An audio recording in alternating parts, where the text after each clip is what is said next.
Mai. Mama? Njoo bwana. Mai nitakotoa bwana kama hiya. Mai ujiana na mara papa. Papa ni mahindi waseka mpana sasa ndio mkazi kama mbikana za mahindi mai. Hapo bwana sakangalie chimo ni chimo. Nimeona tu baba kwa mahindi mai. Wameshikana tena huyo mwanamke anamunyonya tu paka kwa shingo. Ndio nyoe bwana kuchema.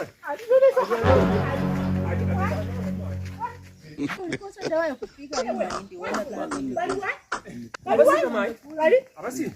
Oini ni wala mpanga papa si esibun. Wewe ndio unashikashika baba kwa kiuno. Yaani wewe wafu. So manje senge ota. Senge? Na kwa nini alikuwa anamshika kwa nini? Kwa nini ulikuwa unamshika? Walikuwa nikija umbora alimwaporarani okulo kuha huku ni mahindi. Wacha mwenda wazimu huyu. Wacha tabia yako, wacha tabia mbaya sana mwenda wazimu yako. Unaanza senge unyo alimuka. Francis. Okulo. Hani mwana wewe pohuru ino kumurwa kwa yeye. Ana kwa tu ya kuno. Umeona tabia ya kwenu ndio hiyo. Kwetu hakuna tabia kama hiyo. Mtoto kijana anatukanaga na kwenda huko. Yaja jijijua yuni. Yaani wewe pohuru leo kumurwa kwa nini? Obone no hana kanywere njaka.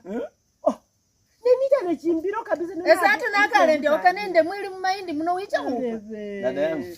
Baba na bahamanyire. Yote hapa nasema huyu mama ndio. Kila saa na mtoto kwa mabaika ndio unasikia wewe pia wachanga kuongea hivi. Sijui wanafanya nini? Mramwa. Mwana msore bahomane ni rarau. Kwa nini unakaanga na mtoto? Hacho kesha kama mahindi. Mwaka huko ili mramwa mahindi ndio tunaongea na ndugu hapa.